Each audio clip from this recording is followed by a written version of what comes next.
Kila unapolisikiza kibwagizo hiko unafahamu kwamba moja kwa moja ndani ya nukuu ya matumaini majira haya ya asubuhi.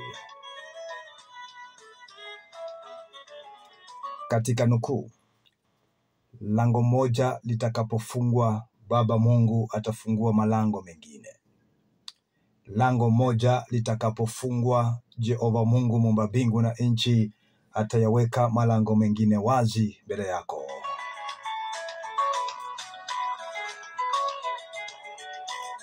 Habari za nukuu ya matumaini asubuhi njema kabisa. Waliwekwa gerezani na mageti yote na malango yakafungwa, na hata mikono yao ikatiwa mikono ikafungwa pia. Hawangeweza toka wala kuingia.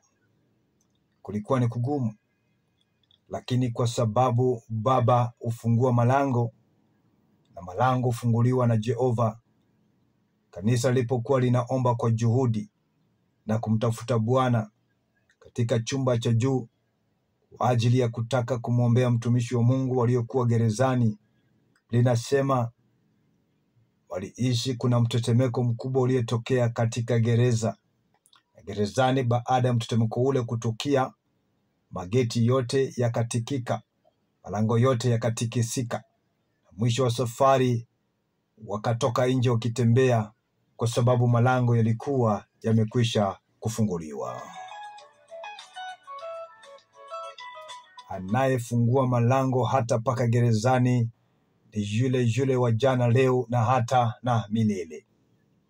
Watadhani wamefunga biashara na haitaendelea, Bwana atafungua lango lingine. Watadhani baada ya kufukuza, kukufuta, kukutoa kazini, kukuweka nje ya reli ya kazi, ya kwamba maisha yatakwama, Bwana atafungua malango mengine. Kasema hivi katika habari ya nukuu. Katika nukuu ya matumaini, lango moja litakapofungwa, Baba Mungu atafungua lango lingine. Lango moja litakapofungwa, Baba Mungu wa Israeli ataweka lango lingine kuwa wazi kwa ajili yako.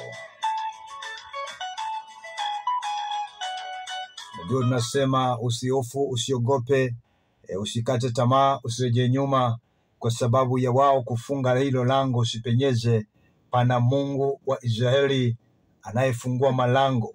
Utapokea ajira yako, malango ya ajira yatafunguka. Utafungua biashara yako, malango ya biashara itafunguka.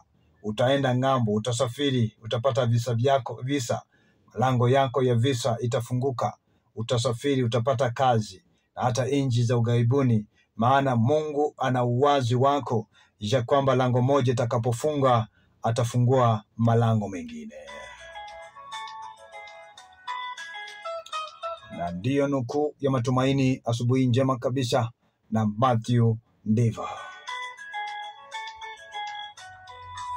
Na wasalimu watu wa sehemu zile za Vihiga, hasa sana pale Mbale, sehemu zile za Runyelere, sehemu zile za Wondeyo, sehemu zile za Chamasiri. Mungu amani awalinde sana mnapoendelea kuitegea na kuifuatilia idhaa ya Radio Fortune Africa, ukweli na burudani. 4561468 chini namba yetu ya idhaa ya Radio Fortune Africa.